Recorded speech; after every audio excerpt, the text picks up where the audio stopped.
بسم الله الرحمن الرحيم ألف لام ميم ذلك الكتاب لا ريب فيه هدى للمتقين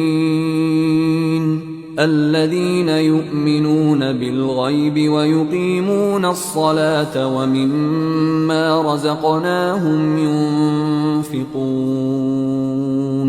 والذين يؤمنون بما أنزل إليك وما أنزل من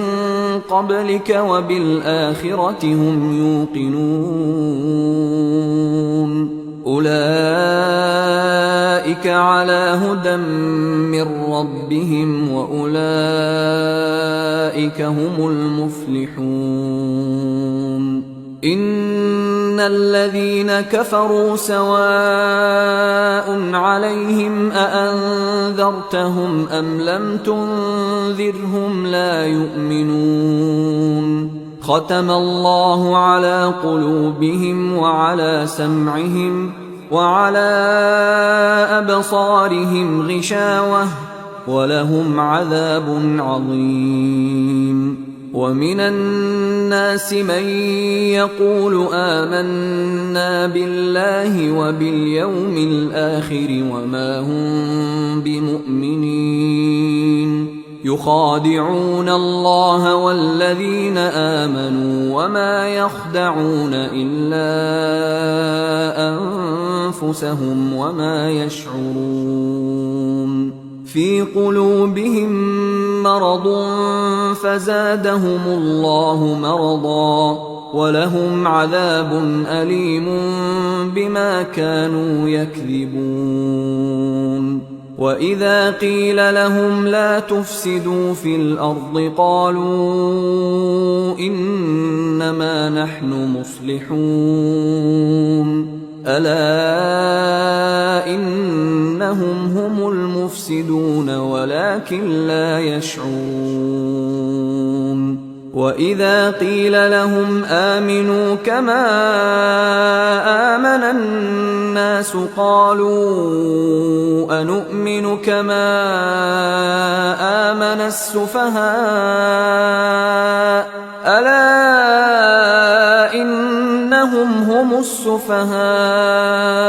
ولكن لا يعلمون وإذا لقوا الذين آمنوا قالوا آمنا وإذا خلوا إلى شياطينهم قالوا إنا معكم إنما نحن مستهزئون الله يستهزئ بهم ويمدهم في طغيانهم يعمهون أولئك الذين اشتروا الضلالة بالهدى فما ربحت تجارتهم وما كانوا مهتدين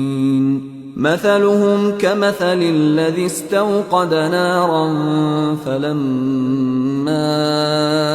أضاءت ما حوله ذهب الله بنورهم وتركهم في ظلمات لا يبصرون صم بكم عمي فهم لا يرجعون أو كصيب من السماء فيه ظلمات ورعد وبرق يجعلون أصابعهم في آذانهم من الصواعق حذر الموت والله محيط بالكافرين يكاد البرق يخطف أبصارهم كلما أضاء لهم مشوا فيه وإذا أظلم عليهم قاموا ولو شاء الله لذهب يذهب بسمعهم وأبصارهم إن الله على كل شيء قدير. يا أيها الناس اعبدوا ربكم الذي خلقكم والذين من قبلكم لعلكم تتقون. الذي جعل لكم الأرض فراشا والسماء بناء وأنزل من السماء ماء فأخرج به من الثمرات رزقا لكم فلا تجعلوا لله أندادا وأنتم تعلمون. وإن كنتم في ريب مما نزلنا على عبدنا فأتوا بسورة من مثله وادعوا شهداءكم من دون الله إن كنتم صادقين. فإن لم تفعلوا ولن تفعلوا فاتقوا النار التي وقودها الناس والحجارة أعدت للكافرين. وبشر الذين آمنوا وعملوا الصالحات أن لهم جنات تجري من تحتها الأنهار كلما رزقوا منها من ثمرة رزقا قالوا هذا الذي رزقنا من قبل وأتوا به متشابها ولهم فيها أزواج مطهرة وهم فيها خالدون. إن الله لا يستحيي أن يضرب مثلا ما بعوضة فما فوقها فأما الذين آمنوا فيعلمون أنه الحق من ربهم وأما الذين كفروا فيقولون ماذا أراد الله بهذا مثلا يضل به كثيرا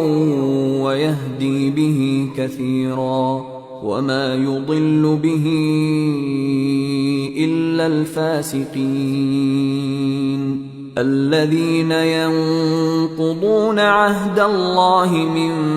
بعد ميثاقه ويقطعون ما أمر الله به أن يوصل ويفسدون في الأرض أولئك هم الخاسرون. كيف تكفرون بالله وكنتم أمواتا فأحياكم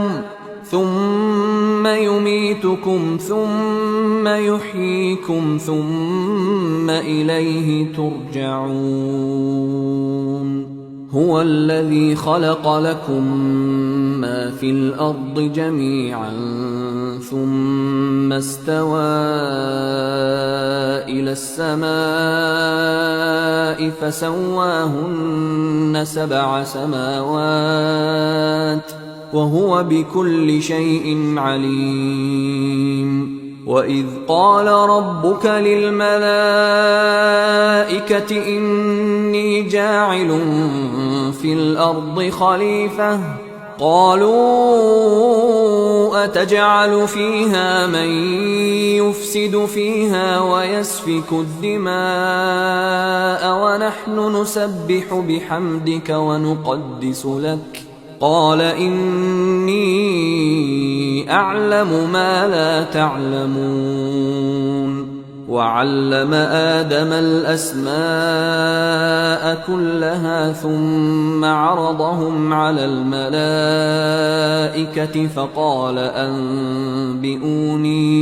فقال أنبئوني بأسماء هؤلاء إن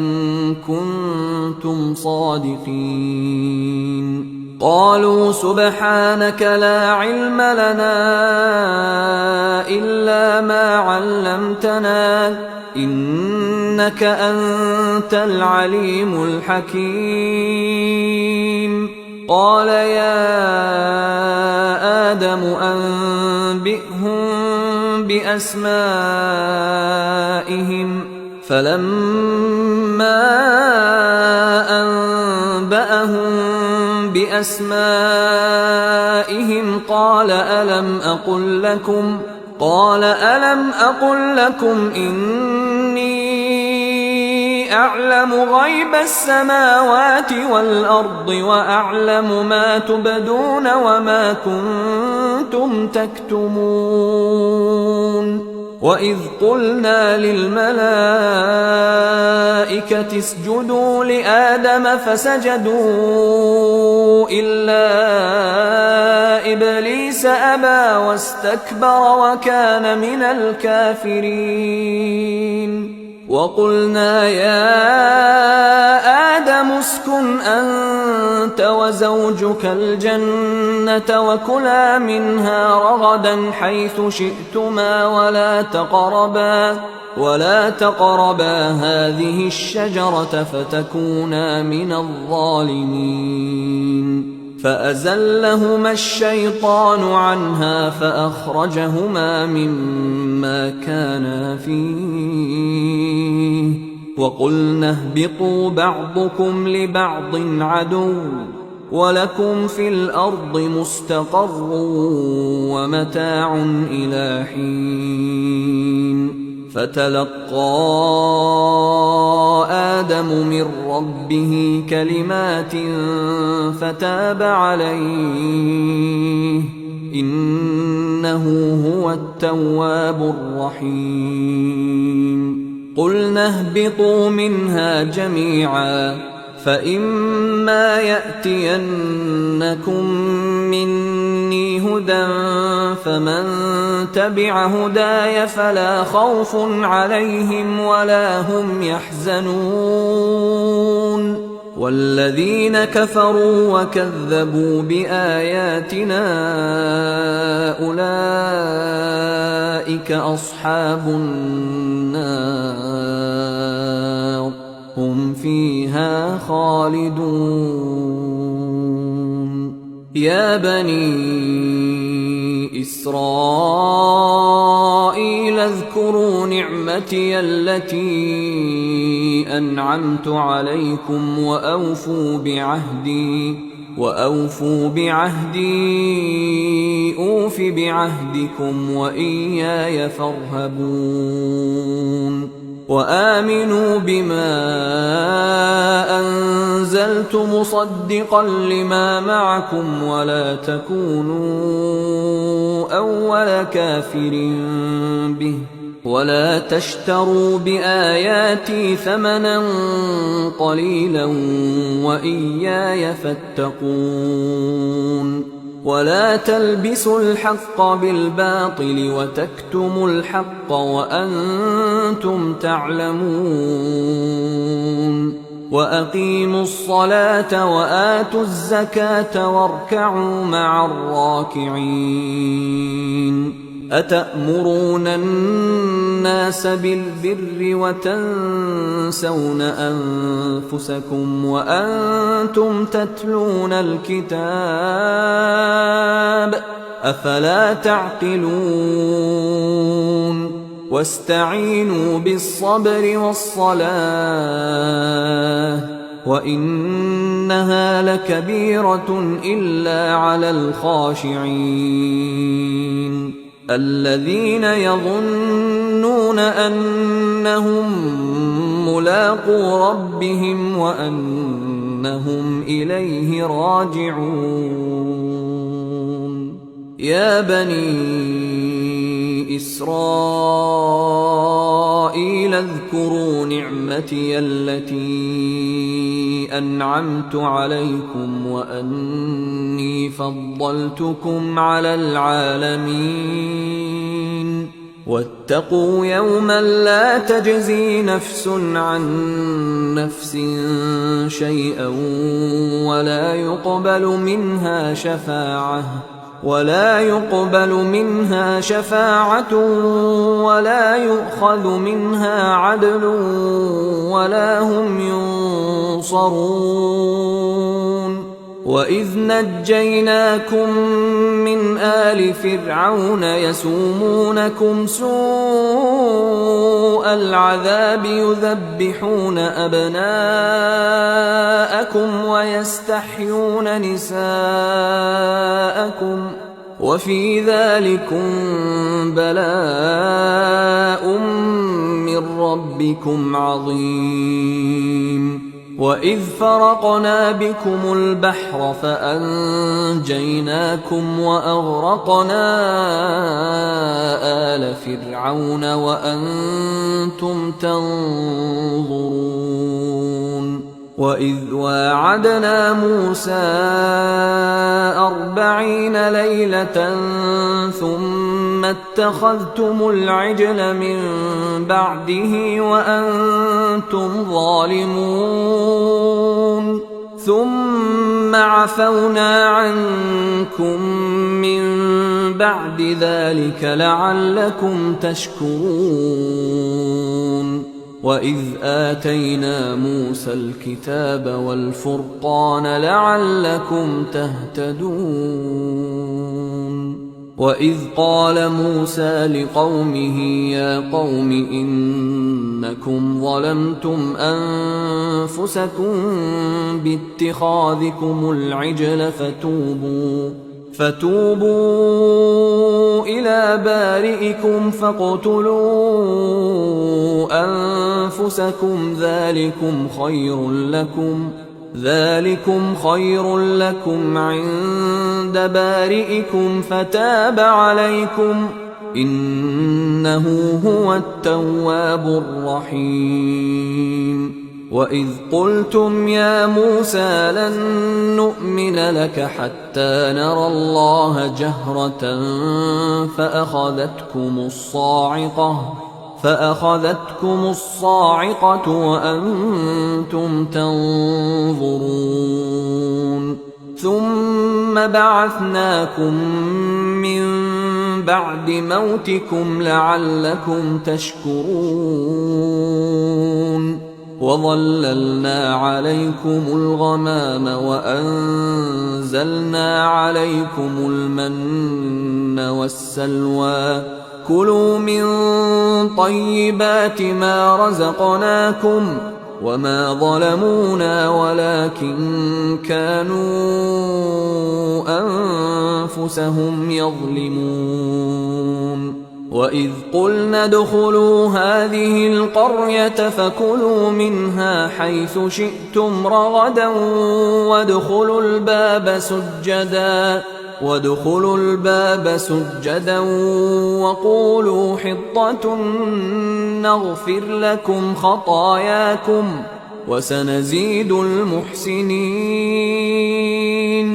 فبدل الذين ظلموا قولا غير الذي قيل لهم فأنزلنا على الذين ظلموا رجزا من السماء بما كانوا يفسقون. وإذ استسقى موسى لقومه فقلنا اضرب بعصاك الحجر فانفجرت منه 12 عينا قد علم كل أناس مشربهم كلوا واشربوا من رزق الله ولا تعثوا في الأرض مفسدين. وإذ قلتم يا موسى لن نصبر على طعام واحد فادع لنا ربك يخرج لنا مما تنبت الأرض من بقلها وقثائها وفومها وعدسها وبصلها قال أتستبدلون الذي هو أدنى بالذي هو خير اهبطوا مصرا فإن لكم ما سألتم وضربت عليهم الذلة والمسكنة وباءوا بغضب من الله ذلك بأنهم كانوا يكفرون بآيات الله ويقتلون النبيين بغير الحق ذلك بما عصوا وكانوا يعتدون إن الذين آمنوا والذين هادوا والنصارى والصابئين من آمن بالله واليوم الآخر وعمل صالحا فلهم أجرهم عند ربهم ولا خوف عليهم ولا هم يحزنون وإذ أخذنا ميثاقكم ورفعنا فوقكم الطور خذوا ما آتيناكم بقوة واذكروا ما فيه لعلكم تتقون ثم توليتم من بعد ذلك فلولا فضل الله عليكم ورحمته لكنتم من الخاسرين ولقد علمتم الذين اعتدوا منكم في السبت فقلنا لهم كونوا قردة خاسئين فجعلناها نكالا لما بين يديها وما خلفها وموعظة للمتقين وإذ قال موسى لقومه إن الله يأمركم أن تذبحوا بقرة قالوا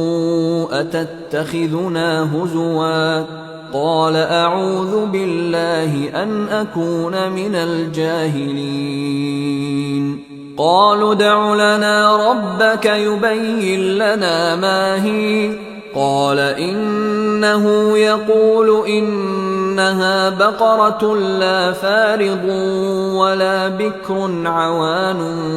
بين ذلك فافعلوا ما تؤمرون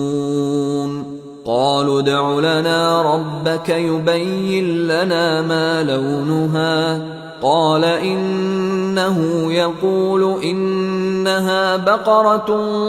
صفراء فاقع لونها تسر الناظرين قالوا ادع لنا ربك يبين لنا ما هي إن البقرة شابه علينا وإنا إن شاء الله لمهتدون قال إنه يقول إنها بقرة لا ذلول تثير الأرض ولا تسقي الحرث مسلمة لا شية فيها قالوا الآن جئت بالحق فذبحوها وما كادوا يفعلون وإذ قتلتم نفسا فادارأتم فيها والله مخرج ما كنتم تكتمون فقلنا اضربوه ببعضها كذلك يحيي الله الموتى ويريكم آياته لعلكم تعقلون ثم قست قلوبكم من بعد ذلك فهي كالحجارة أو أشد قسوة وإن من الحجارة لما يتفجر منه الأنهار وإن منها لما يشقق فيخرج منه الماء وإن منها لما يهبط من خشية الله وما الله بغافل عما تعملون أفتطمعون أن يؤمنوا لكم وقد كان فريق منهم يسمعون كلام الله ثم يحرفونه من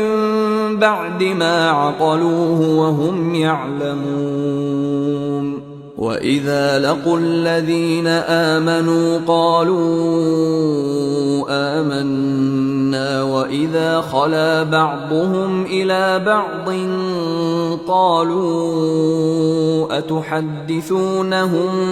بما فتح الله عليكم ليحاجوكم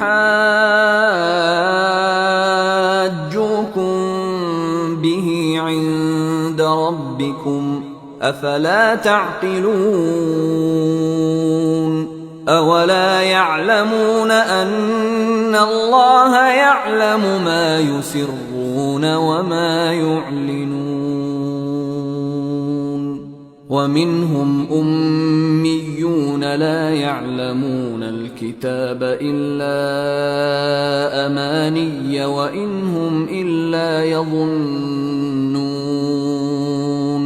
فويل للذين يكتبون الكتاب بأيديهم ثم يقولون هذا من عند الله ليشتروا به ثمنا قليلا فويل لهم مما كتبت أيديهم وويل لهم مما يكسبون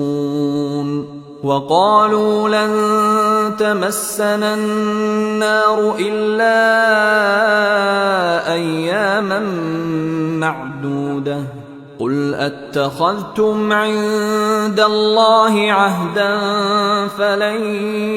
يخلف الله عهده أم تقولون على الله ما لا تعلمون بلى من كسب سيئة وأحاطت به خطيئته فأولئك أصحاب النار هم فيها خالدون والذين آمنوا وعملوا الصالحات أولئك أصحاب الجنة هم فيها خالدون وإذ أخذنا ميثاق بني إسرائيل لا تعبدون إلا الله وبالوالدين إحسانا وذي القربى واليتامى والمساكين وقولوا للناس حسنا وأقيموا الصلاة وآتوا الزكاة ثم توليتم إلا قليلا منكم وأنتم معرضون وإذ أخذنا ميثاقكم لا تسفكون دماءكم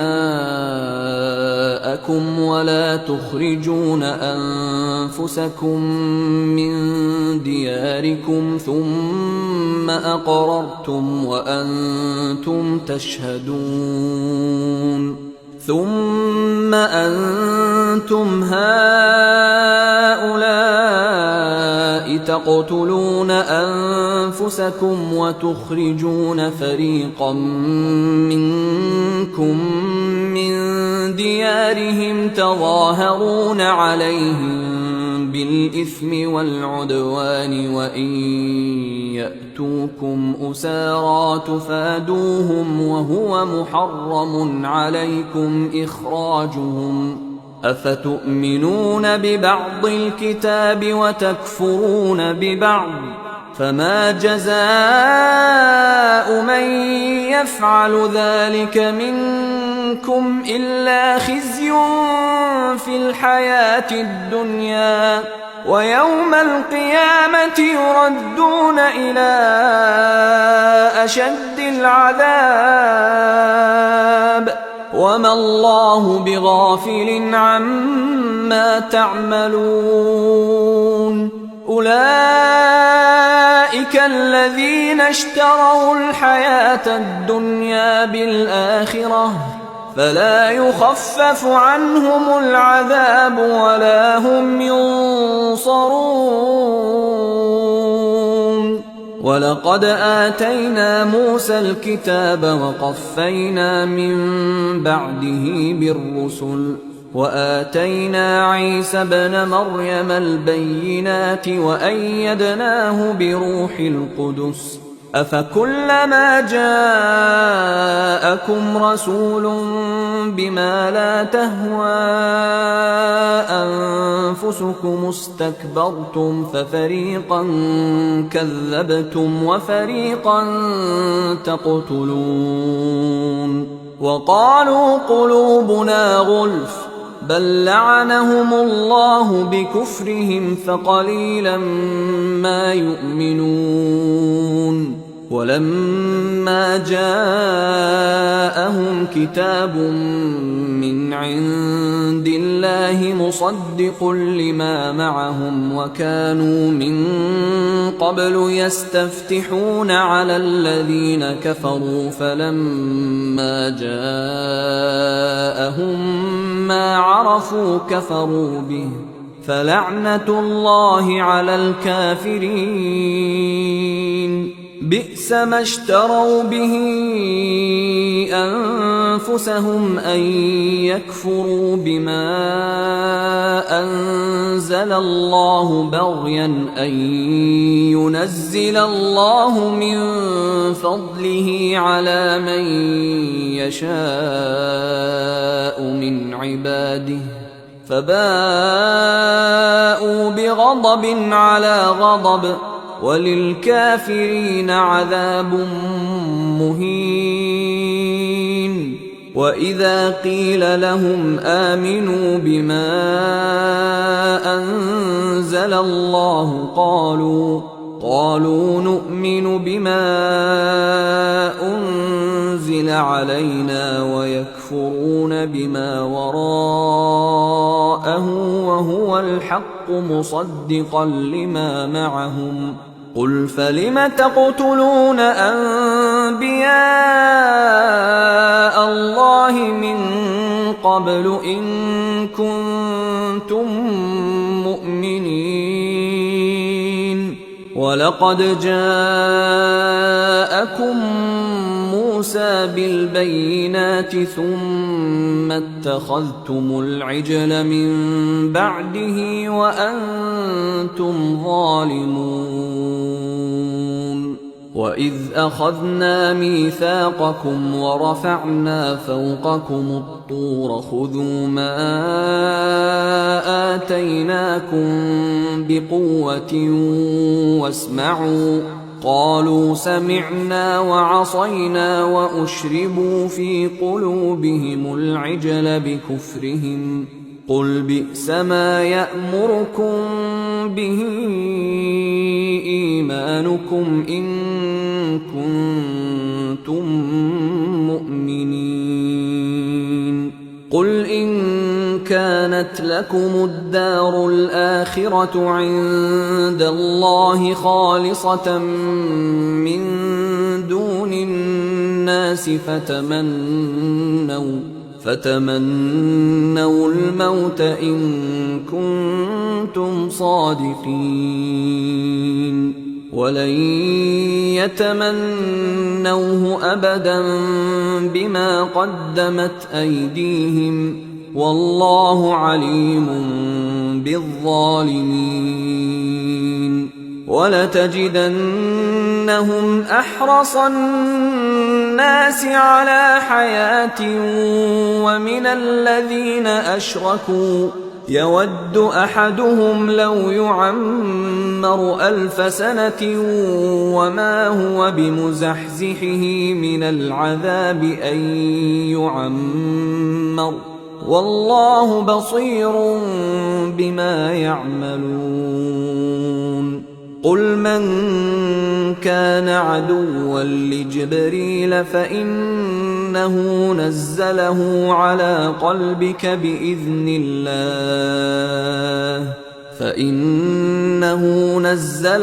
على قلبك بإذن الله مصدقا لما بين يديه وهدى وبشرى للمؤمنين من كان عدوا لله وملائكته ورسله وجبريل وميكال فإن الله عدو للكافرين ولقد أنزلنا إليك آيات بينات وما يكفر بها إلا الفاسقون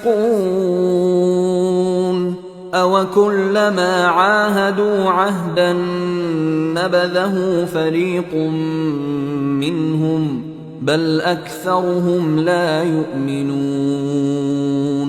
ولما جاءهم رسول من عند الله مصدق لما معهم نبذ فريق من الذين أوتوا الكتاب كتاب الله وراء ظهورهم كأنهم لا يعلمون واتبعوا ما تتلو الشياطين على ملك سليمان وما كفر سليمان ولكن الشياطين كفروا يعلمون الناس السحر وما أنزل على الملكين ببابل هاروت وماروت وما يعلمان من أحد حتى يقولا إنما نحن فتنة فلا تكفر فيتعلمون منهما ما يفرقون به بين المرء وزوجه وما هم بضارين به من أحد إلا بإذن الله ويتعلمون ما يضرهم ولا ينفعهم ولقد علموا لمن اشتراه ما له في الآخرة من خلاق ولبئس ما شروا به أنفسهم لو كانوا يعلمون ولو أنهم آمنوا واتقوا لمثوبة من عند الله خير لو كانوا يعلمون يا أيها الذين آمنوا لا تقولوا راعنا وقولوا انظرنا واسمعوا وللكافرين عذاب أليم ما يود الذين كفروا من أهل الكتاب ولا المشركين أن ينزل عليكم من خير من ربكم والله يختص برحمته من يشاء والله ذو الفضل العظيم ما ننسخ من آية أو ننسها نأت بخير منها أو مثلها ألم تعلم أن الله على كل شيء قدير ألم تعلم أن الله له ملك السماوات والأرض وما لكم من دون الله من ولي ولا نصير أم تريدون أن تسألوا رسولكم كما سئل موسى من قبل ومن يتبدل الكفر بالإيمان فقد ضل سواء السبيل ود كثير من أهل الكتاب لو يردونكم من بعد إيمانكم كفارا حسدا من عند أنفسهم من بعد ما تبين لهم الحق فاعفوا واصفحوا حتى يأتي الله بأمره إن الله على كل شيء قدير وأقيموا الصلاة وآتوا الزكاة وما تقدموا لأنفسكم من خير تجدوه عند الله إن الله بما تعملون بصير وقالوا لن يدخل الجنة إلا من كان هودا أو نصارى تلك أمانيهم قل هاتوا برهانكم إن كنتم صادقين بلى من أسلم وجهه لله وهو محسن فله أجره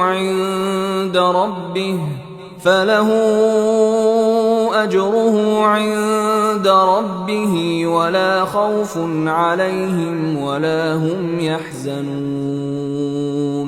وقالت اليهود ليست النصارى على شيء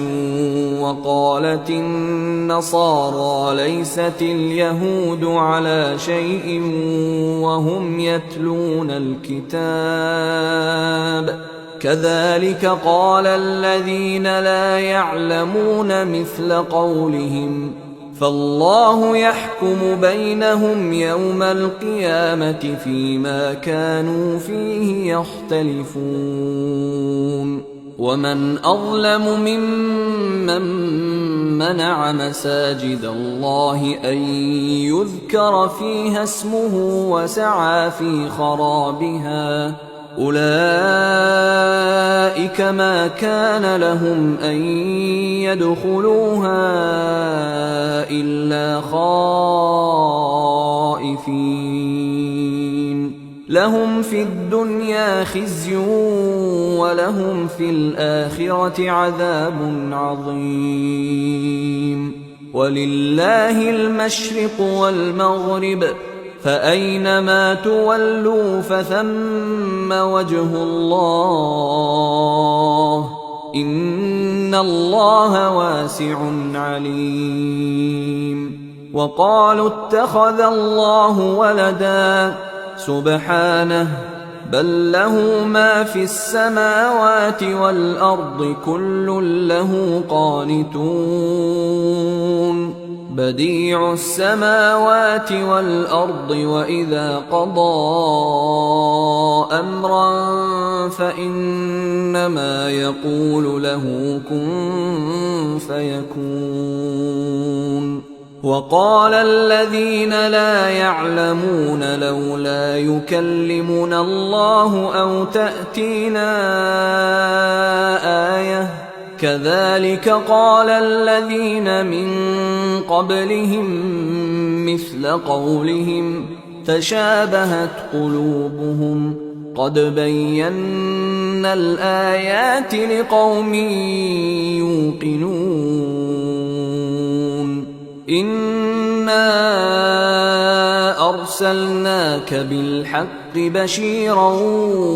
ونذيرا ولا تسأل عن أصحاب الجحيم ولن ترضى عنك اليهود ولا النصارى حتى تتبع ملتهم قل إن هدى الله هو الهدى ولئن اتبعت أهواءهم بعد الذي جاءك من العلم ما لك من الله من ولي ولا نصير الذين آتيناهم الكتاب يتلونه حق تلاوته أولئك يؤمنون به ومن يكفر به فأولئك هم الخاسرون يا بني إسرائيل اذكروا نعمتي التي أنعمت عليكم وأني فضلتكم على العالمين واتقوا يوما لا تجزي نفس عن نفس شيئا ولا يقبل منها عدل ولا تنفعها شفاعة ولا هم ينصرون وإذ ابتلى إبراهيم ربه بكلمات فأتمهن قال إني جاعلك للناس إماما قال ومن ذريتي قال لا ينال عهد الظالمين وإذ جعلنا البيت مثابة للناس وأمنا واتخذوا من مقام إبراهيم مصلى وعهدنا إلى إبراهيم وإسماعيل أن طهرا بيتي للطائفين والعاكفين والركع السجود وإذ قال إبراهيم رب اجعل هذا بلدا آمنا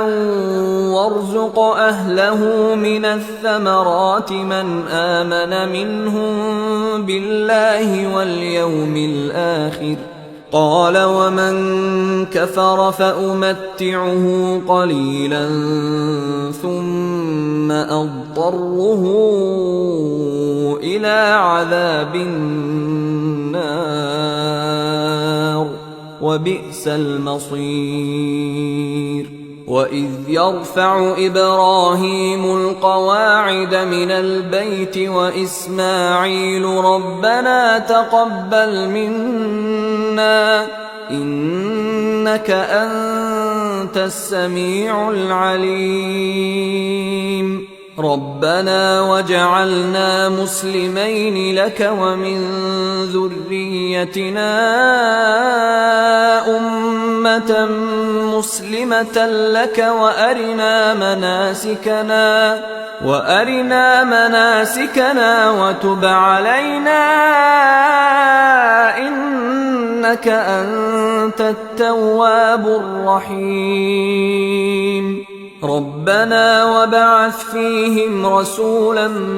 منهم يتلو عليهم آياتك ويعلمهم الكتاب والحكمة ويزكيهم إنك أنت العزيز الحكيم ومن يرغب عن ملة إبراهيم إلا من سفه نفسه ولقد اصطفيناه في الدنيا وإنه في الآخرة لمن الصالحين إذ قال له ربه أسلم قال أسلمت لرب العالمين ووصى بها إبراهيم بنيه ويعقوب يا بني إن الله اصطفى لكم الدين فلا تموتن إلا وأنتم مسلمون أم كنتم شهداء إذ حضر يعقوب الموت إذ قال لبنيه ما تعبدون من بعدي قالوا نعبد إلهك وإله آبائك إبراهيم وإسماعيل وإسحاق إلها واحدا ونحن له مسلمون تلك أمة قد خلت لها ما كسبت ولكم ما كسبتم ولا تسألون عما كانوا يعملون وقالوا كونوا هودا أو نصارى تهتدوا قل بل ملة إبراهيم حنيفا وما كان من المشركين قولوا آمنا بالله وما أنزل إلينا وما أنزل إلى إبراهيم وإسماعيل وإسحاق ويعقوب والأسباط وما أوتي موسى وعيسى وما أوتي النبيون من ربهم لا نفرق بين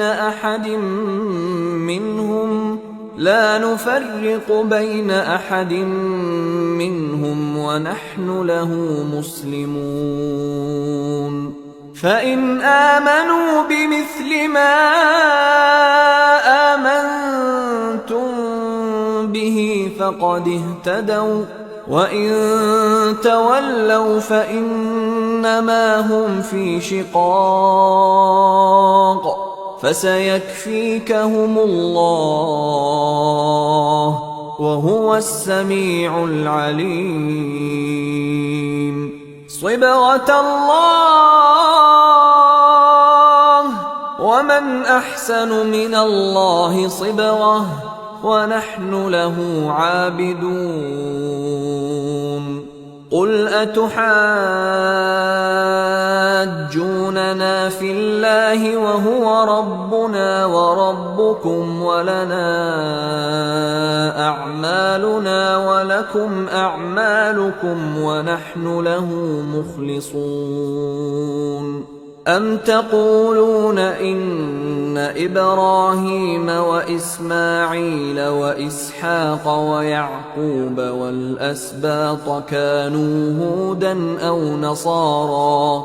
قل أأنتم أعلم أم الله ومن أظلم ممن كتم شهادة عنده من الله وما الله بغافل عما تعملون تلك أمة قد خلت لها ما كسبت ولكم ما كسبتم ولا تسألون عما كانوا يعملون